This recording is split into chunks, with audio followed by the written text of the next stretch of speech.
जालिंदर सुपेकरांची आता होमगार्ड विभागात तडकाफडकी बदली करण्यात आलेली आहे। मुख्यमंत्र्यांच्या सूचक वक्तव्यानंतर ही बदली करण्यात आली आहे। त्यांच्या बदलीसाठी हे पद अवनत करण्यात आलेलं आहे। साइड पोस्टिंग समजल्या जाणाऱ्या पदावर सुपेकर यांची बदली करण्यात आली आहे।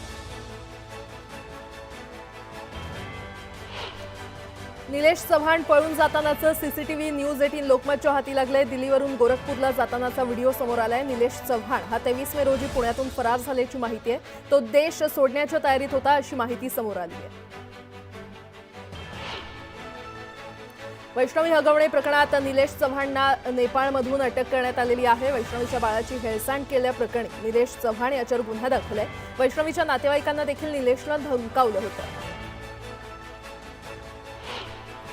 वैष्णवी हगवणे प्रकरणातील आरोपी सासू लता हगवणे आणि नणंद करिश्मा हगवणे यांचे मोबाईल अद्यापही हस्तगत न केल्यानं तपासामध्ये मोठा अडथळा येतोय। दरम्यान वैष्णवीचा दीर सुशील हगवणे आणि पती शशांक हगवणे यांच्या मोबाईलमध्ये महत्त्वपूर्ण माहिती मिळाल्याची सूत्रांची माहिती।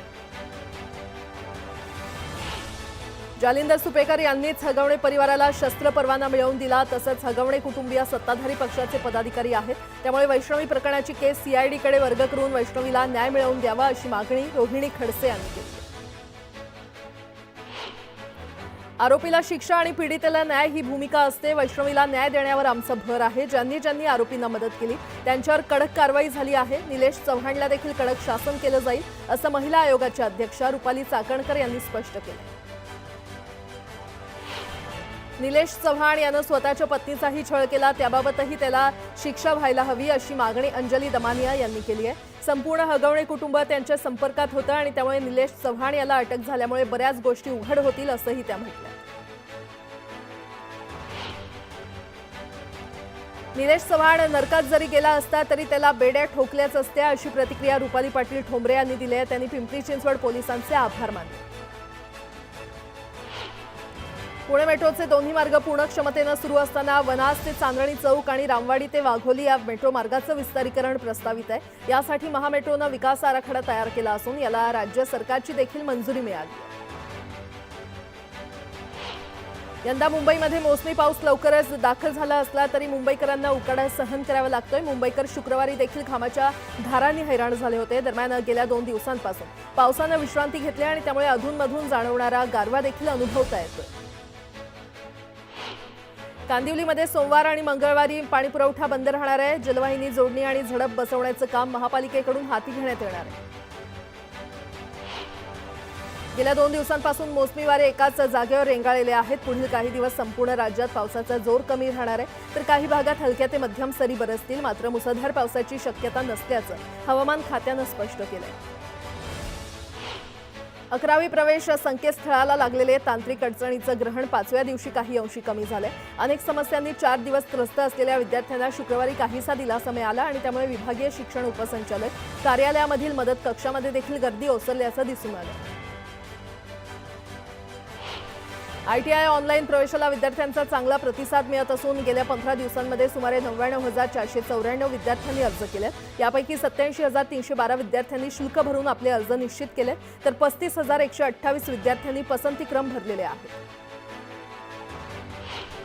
माळेगाव साखर कारखान्याच्या निवडणुकीमध्ये अर्ज माघारी घेण्याच्या प्रक्रियेमध्ये आजवर ब वर्ग संस्था मतदारसंघातील 13 उमेदवारांनी आपले अर्ज मागे घेतलेत। या प्रक्रियेमध्ये मात्र संस्था मतदारसंघातून उमेदवारी जाहीर केलेले उपमुख्यमंत्री अजित पवार यांचा अर्ज कायम राहणार असल्याचं राष्ट्रवादी काँग्रेस पक्षाच्या वतीनं स्पष्ट करण्यात आलं।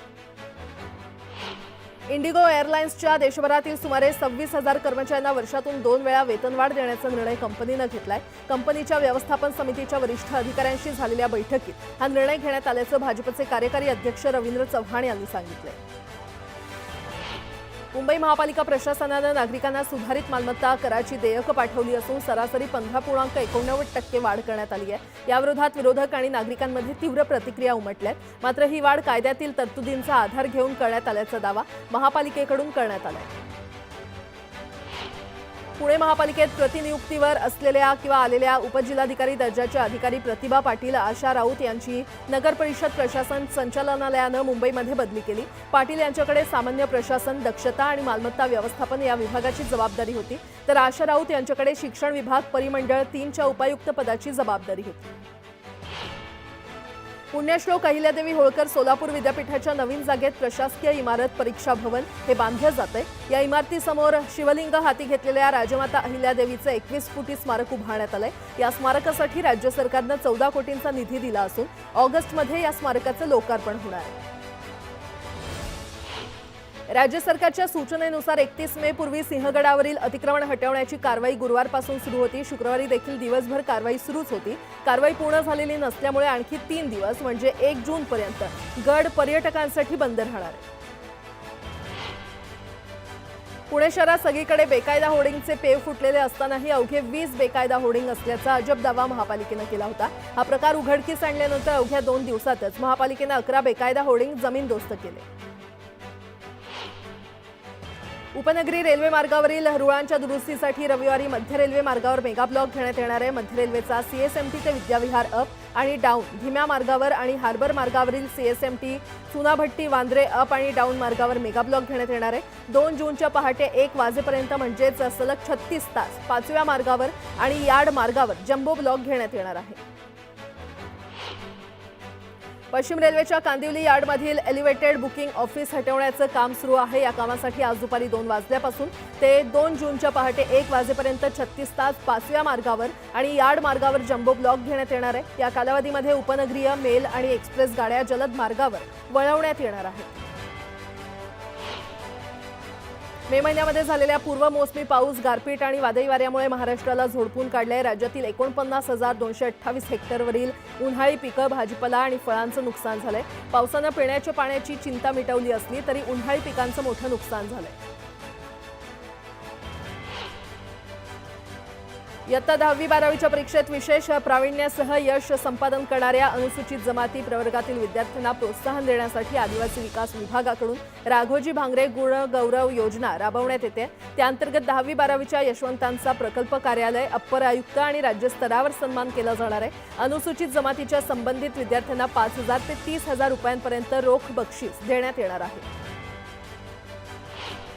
संजय गांधी राष्ट्रीय उद्यानाच्या हद्दीतील पुनर्वसन रखडलेल्या 18,000 कुटुंबांना आता मुंबई बाहेर ठाणे जिल्ह्यामध्ये हलवण्याच्या हालचाली सुरू आहेत। याला येथील नागरिकांनी विरोध केलेला आहे आणि जनता दल, सेक्युलर पक्ष आणि मूलभूत अधिकार संघर्ष समितीनं निश्चित केलेल्या मरोळ मरोशीतील जागेतच पुनर्वसन करावं अशी मागणी केली आहे।